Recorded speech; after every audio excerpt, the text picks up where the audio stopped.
오늘 내 출생지로 돌아가라 하는 말씀은 하나님을 만난 첫사랑의 자리로, 예수님을 만났던 그 첫 만남의 자리로 돌아가라 하시는 하나님의 음성입니다. 신앙생활에 있어서 참 중요한 것은 우리가 처음 예수님을 주님으로 영접했을 때의 그 마음입니다. 기도 중에 만났던 예수님 말이지요. 우리가 병들고 힘든 순간에 만났던 그 예수님 말이지요. 어느 날 문득 말씀을 읽다가 깊은 감동에 빠졌을 때 감격했던 그 마음 말이지요. 그 첫 마음, 그 첫 사랑의 자리를 회복하라 하는 말씀이 오늘 본문이 말하는 내 출생지로 돌아가라 하는 메시지입니다. 저는 오늘 내 출생지로 돌아가라 하시며 주님을 향한 첫사랑의 자리로 회복하라는 주님의 말씀을 여러분과 함께 살펴보면서 은혜를 나누고자 합니다. 먼저 오늘 본문이 기록된 창세기 31장의 배경부터 살펴보도록 하겠습니다. 이삭과 리브가 부부에게는 두 명의 아들이 있었습니다. 쌍둥이입니다. 첫째는 들판에 나가서 사냥을 좋아하는 에서입니다.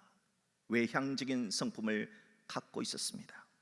둘째는 야곱입니다. 집안에서 있기를 좋아하고 어머니를 도와서 집안일 하기를 좋아하는 내성적인 성품의 야곱입니다. 아버지는 에서를 좋아했습니다. 그러나 엄마는 집안일을 잘 도와주는 야곱을 좋아했습니다. 어느 날 에서가 사냥을 갔다가 집에 돌아왔습니다. 그때 동생 야곱이 팥죽을 끓이고 있었습니다. 배고픈 에서는 동생에게 팥죽 한 그릇만 달라고 합니다. 그때 야곱은 에서에게 형, 내가 이 팥죽 한 그릇 줄 테니까 하나님이 주신 형의 장자권을 내게 줬으면 좋겠다 합니다. 에서는 장자권이 뭐 그렇게 중요하냐며 대수롭지 않게 생각하고 팥죽 한 그릇과 장자권을 막 바꿔버리는 어리석은 약속을 하게 됩니다. 이 약속이 얼마나 중요한, 얼마나 인생에 큰 영향을 미칠지 모르고 잘못된 약속을 한 것입니다. 세월이 흘렀습니다. 아버지 이삭이 죽기 전에 마지막 축복을 할 때가 되었습니다. 당시에는 아버지가 죽기 전에 맏아들을 축복함으로써 그 가문을 계승하는 그런 전통이 있었습니다. 아버지의 마지막 축복을 받는 자가 진정한 큰 아들이 되는 것입니다. 그래서 야곱은 팥죽 한 그릇으로 그 장자권을 샀기 때문에 그 장자권을 자신이 유지하기 위해서 마지막 축복을 받아버립니다. 에서 형의 옷을 입고 에서처럼 틀을 붙이며 변장을 한 채 그렇게 아버지의 축복을 받아버렸습니다. 이 모든 사실을 알게 된 에서는 야곱이 너무 분했습니다. 야곱 내 이놈 때려 죽이겠다며 야곱을 찾아다니기 시작했습니다. 야곱은 살기 위해 도망을 갔습니다. 외갓집이 있는 하란으로 도망을 갔습니다. 야곱은 도망치다가 피곤해 지쳐 베델에서 돌베개에 패고 잠을 잤습니다. 하나님은 그곳 베델에서 야곱에게 나타나 주셨습니다. 그리고 내가 너와 함께 있겠다며, 내가 너를 떠나지 않겠다며, 내가 너를 도와주겠다 약속해 주셨습니다. 그때 야곱은 베델에서 하나님께 서원 기도를 드립니다. 창세기 28장 20절에서 22절입니다. 야곱이 서원하여 이르되 하나님이 나와 함께 계셔서 내가 가는 이 길에서 나를 지키시고 먹을 떡과 입을 옷을 주시어 내가 평안히 아버지 집으로 돌아가게 하시오면 여호와께서 나의 하나님이 되실 것이요 내가 기둥으로 세운 이 돌이 하나님의 집이 될 것이요 하나님께서 내게 주신 모든 것에서 10분의 1을 내가 반드시 하나님께 드리겠나이다 하고 서원 기도를 올립니다. 야곱은 하나님께서 자신의 목숨만 살려주신다면, 자신을 지켜주시기만 한다면 다시 내 아버지 집 신앙의 고향으로 돌아가기만 해주신다면 이곳을 하나님의 집 베델로 만들 것이고 평생 11조를 드리겠다 베델의 약속을 합니다. 그리고 외갓집 하란에 정착을 하게 되었죠. 세월이 흘러서 베델의 약속을 한 지 20년의 시간이 지났습니다. 지나간 20년 동안 하나님은 베델의 약속을 충실하게 지켜주셨습니다. 야곱에게 먹을 떡과 입을 옷을 주셨습니다. 그리고 야곱에게 생육의 복을 주셔서 사랑하는 아내와 장차 이스라엘 12지파가 될 12자녀를 주셨습니다. 또한 하나님은 야곱에게 번성의 복을 주셔서 부자가 되게 하셨습니다. 이 모든 것은 하나님 덕분입니다. 20년 전 베델에서 약속하신 그 하나님 때문이었습니다. 이제 하나님은 마지막 한 가지 약속만 지켜주면 베델의 약속을 모두 다 지켜주는 것이 되는 겁니다. 그 마지막 남은 약속은 아버지 집으로 돌아가게 하는 겁니다. 과연 하나님은 아버지 집으로 어떻게 돌아가게 하셨을까 하는 것이 바로 오늘 본문의 배경이 되는 겁니다. 첫째로 하나님은 야곱에게 생육의 복을 주셔서 다복한 가정으로 만들어 주셨지요. 또한 번창의 복을 주셔서 부자가 되게 하셨습니다. 야곱이 부자가 되고 다복한 가정을 가진 것은 결코 야곱이 노력해서 얻은 결과가 아닙니다. 하나님이 주신 결과입니다. 외삼촌 라반이 하는 말을 들어보십시오. 창세기 31장 1절에 외삼촌 식구들이 하는 말입니다. 야곱이 우리 아버지의 소유를 다 빼앗고 우리 아버지의 소유로 말미암아 이 모든 재물을 모았다. 야곱은 외갓집에 얹혀 살았습니다. 그런데 20년이 지난 후에는 외갓집보다 몇 배나 더 큰 부자가 된 것입니다. 그러니까 외삼촌이나 외삼촌의 아들, 형제들이 다 시기하고 질투할 정도로 부자가 되었던 겁니다. 여기서 우리는 사람의 실존을 볼 수 있습니다. 아무리 친척, 아무리 한 핏줄이라 해도 자기보다 잘 되면 시기하고 질투한다는 것, 자기보다 부자 되는 것을 결코 좋아하지 않는다는 것, 자기 식구인데도 핏줄인데도 박수 쳐주지 못한다는 것을 보게 됩니다. 이것이 부끄럽지만 인간의 현 주소입니다. 하나님은 바로 이 시기를 사용하시고 이 질투를 사용하셨습니다. 이 위험한 시기를 기회로 선용하신 것입니다. 그래서 바로 시기가 절정에 달할 때, 질투가 절정에 달할 때 바로 그렇게 그 순간에 하나님이 말씀하십니다. 내 조상의 땅, 내 족속에게로 돌아가라. 하나님은 시간의 주인이십니다. 가장 적절한 시간에 우리에게 말씀을 주신다는 것 기억하십시오. 그리고 하나님은 약속하신 말씀은 반드시 지키시는 약속의 하나님이십니다. 둘째로 하나님은 마지막 남은 한 가지 약속을 행하시기 위해서 야곱을 죽이려고 하는 외삼촌의 계획을 막아주셨습니다. 이건 역시 야곱의 노력이 아닙니다. 하나님의 신실한 약속에 있다는 겁니다. 창세기 31장 23절의 말씀을 보십시오. 외삼촌 라반이 외삼촌입니다.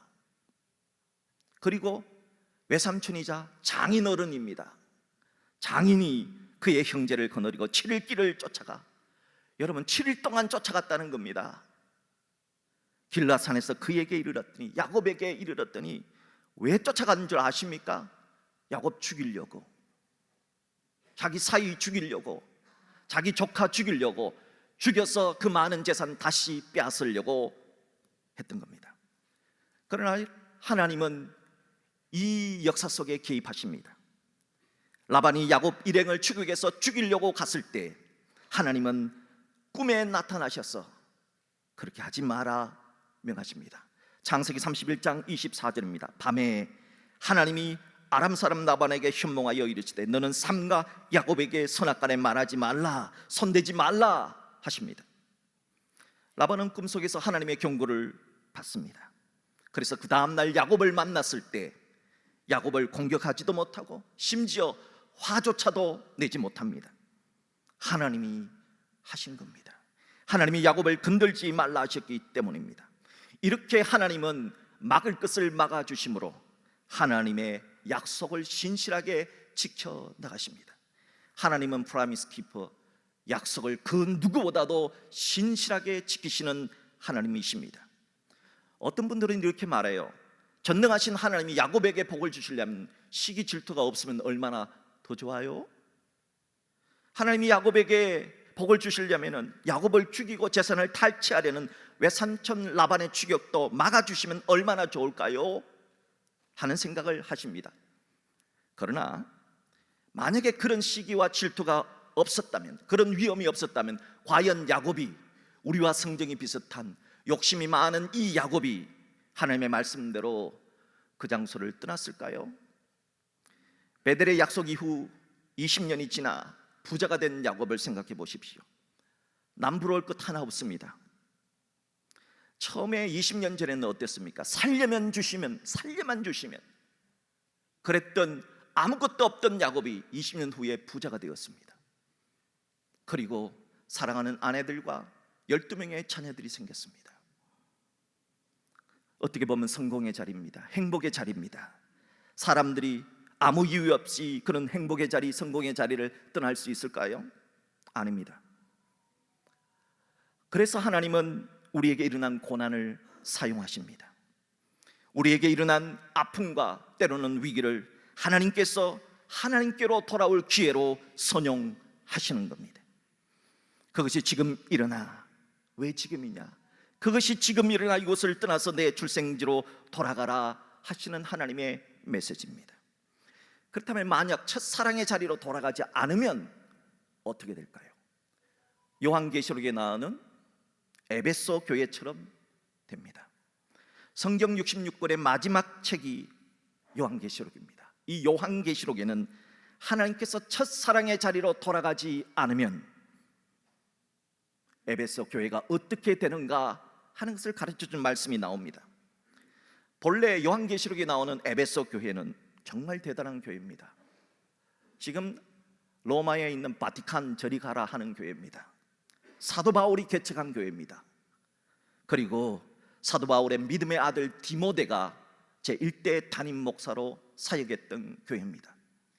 사도 바울이 순교하고 30년 후에 디모데도 순교를 합니다. 그렇게 주의 종들이 순교하자 가장 나이가 많았고 가장 오래 살았던 사도 요한이 제2대 담임 목사가 됩니다. 사도 요한이 어떤 분입니까? 예수님이 가장 사랑했던 제자 아닙니까? 그리고 십자가에서 내 어머니를 부탁한다 했던 사도가 아닙니까? 사도 요한은 성모 마리아를 모시고 에베소 교회의 제2대 담임 목사로 있었습니다. 그러니까 에베소 교회는 사도 요한이 설교를 하고 목회를 하고 성모 마리아가 함께 예배를 드렸던 그런 곳입니다. 얼마나 대단한 곳입니까? 그래서 1세기의 로마의 엄청난 박해에도 인내했던 교회가 에베소 교회고, 영지주의 이단과 같은 이단들을 물리친 교회가 에베소 교회였습니다. 그런데 그런 에베소 교회에 하나님이 책망할 일이 하나 있다는 겁니다. 도대체 그게 뭘까요? 요한계시록 2장 4절의 말씀입니다. 너를 책망할 것이 있나니 너의 처음 사랑을 버렸느니라.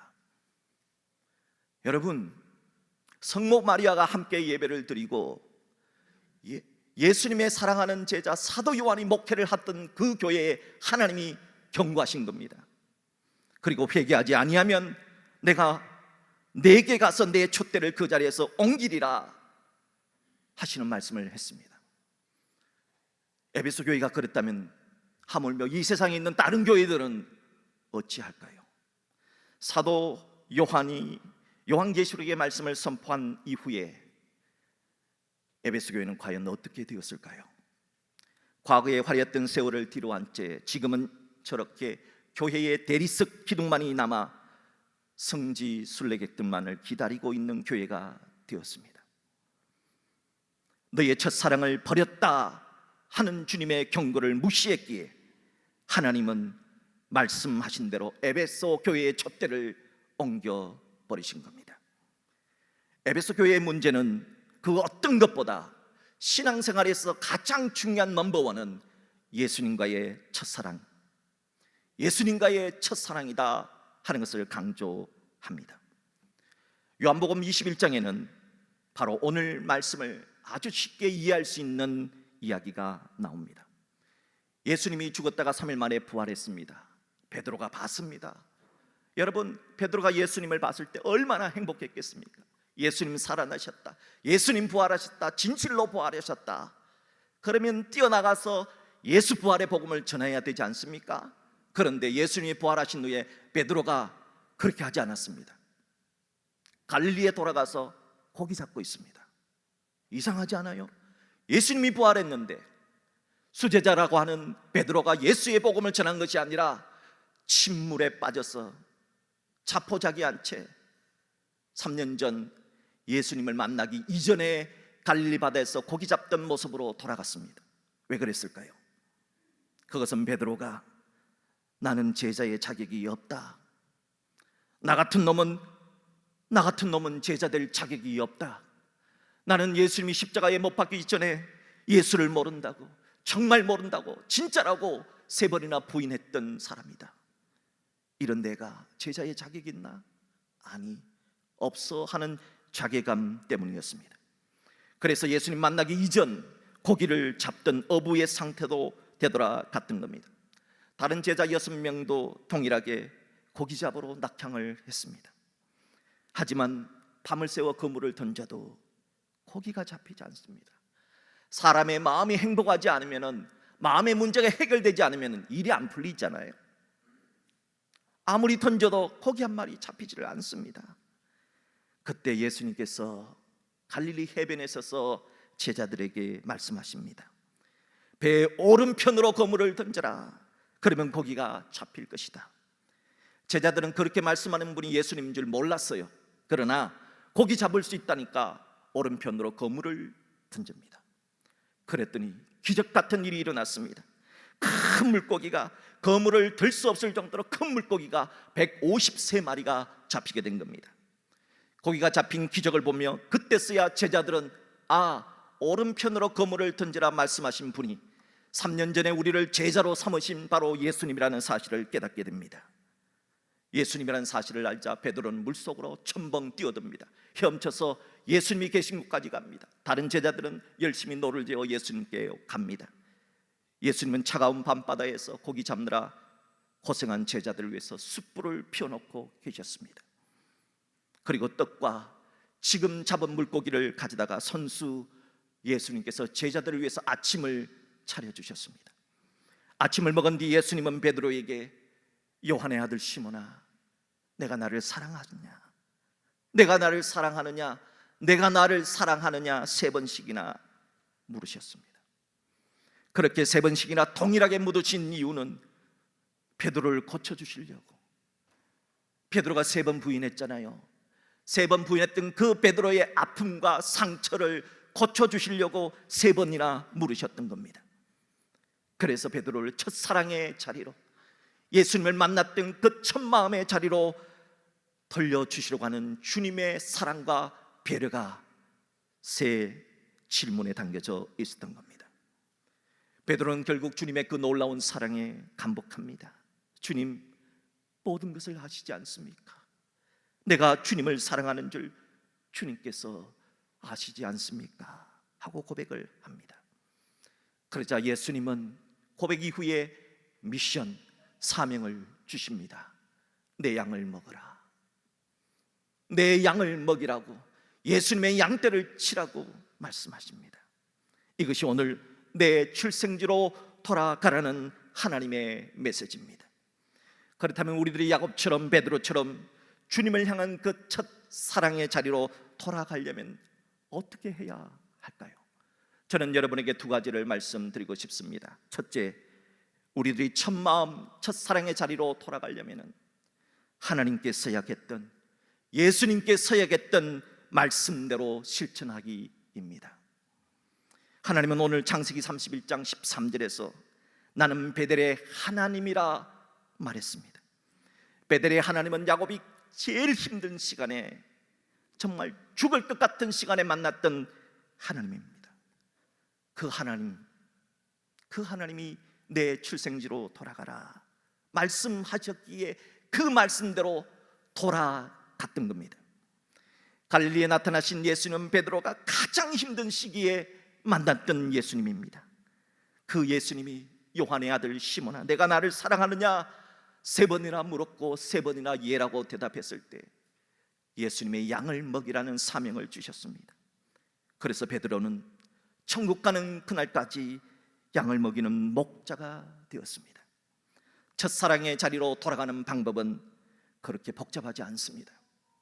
하나님의 말씀대로 우리가 처음 하나님을 만나 내가 하나님께 서약했던 말씀대로 실천하면 되는 겁니다. 여러분이 처음 예수님을 만났을 때 기도했던 내용이 있지요. 주님, 제가 이렇게 살게요. 그렇게 살면 됩니다. 여러분이 하나님과 약속했던 그 약속을 지키십시오. 그렇게 살면 되는 겁니다. 바라기는 우리가 주님께 고백했던 그 말씀대로 살아서 주님이 오늘 말씀하시는 그 첫사랑의 자리로 돌아가는 우리 모두가 될 수 있기를 주의 이름으로 축복합니다. 둘째로, 우리가 첫사랑의 자리로 돌아가기 위해서는 어찌해야 될까요? 야곱처럼 베델의 하나님을 기억하고 사람들과 소통을 해야 합니다. 야곱은 시기와 질투, 외삼촌 라반이 야곱을 죽이려고 했을 때 내 출생지로 돌아가라 하는 말씀을 듣고 어떻게 했는가를 보십시오. 야곱은 자신들의 아내를 불렀습니다. 몰래 불러서 들판에 가서 소통을 합니다. 야곱의 아내들은 외삼촌 라반의 딸입니다. 지금 외삼촌이 자기를 죽이는 거예요. 죽이려고 하는 거예요. 그런데 그 딸을 부른 겁니다. 여러분, 자기 아내지만은 자기를 죽이려고 하는 외삼촌의 딸이 자기 아내예요. 아무리 아내라 하지만 여러분, 남편의 말을 듣는 것이 옳습니까? 아버지의 말을 듣는 것이 옳습니까? 사람마다 달라요. 그거는 옵션이에요, 옵션. 그렇잖아요. 이 야곱의 아내들이 남편 말을 따르다니 아버지가 걸리고, 아버지의 말을 따르다니 남편이 걸리고, 마치 햄릿처럼 죽느냐 사느냐 이것이 문제로다 하는 곤란한 위기에 있는 겁니다. 그때 야곱은 솔직하게 팩트를 얘기합니다. 우리가 소통에 있어서 가장 중요한 것은 자기 해석이나 자기 생각을 말하는 것이 아니에요. 자기 생각과 자기의 고집들을 뻗겨내는 겁니다. 그리고 팩트, 실제로 있었던 이야기만을 들려주는 겁니다. 야곱은 부인들에게 이렇게 말합니다. 보시오 부인, 부인도 알다시피 우리가 어떻게 부자가 되었어? 하나님 때문 아니요? 그렇죠. 그런데 당신 아버지가 당신의 오라비들이 하는 말을 들으시오. 뭐라 그럽니까? 내가 당신 아버지나 오라비들의 재산을 훔쳐서 부자가 되었다고 하는데 어떻게 생각하오? 내가 정말 훔쳤어? 아니지요. 야곱은 훔치지 않았습니다. 하나님이 복을 주셔서 부자가 되게 하신 겁니다. 사실 당신 아버지는 나에게 10번이나 거짓말을 했어. 품삯을 10번이나 준다고 했는데 10번이나 안 주지 않았어. 그럼에도 불구하고 오늘 내가 이렇게 부자가 된 것은 20년 전 베델에서 약속해 주신 하나님이 도와주셨기 때문이요. 그런데 그 하나님께서 어젯밤 내 꿈에 나타나셔서 나는 베델의 하나님이라 말씀하시며 내 출생지로 돌아가라 말씀하셨어. 그러니 부인, 내가 어떻게 하면 좋겠어? 이렇게 물었던 겁니다. 야곱의 아내들은 야곱이 하는 말을 다 듣습니다. 그리고 이렇게 반응했습니다. 창세기 31장 16절입니다. 이제 하나님이 당신에게 이르신 일을 다 준행하라.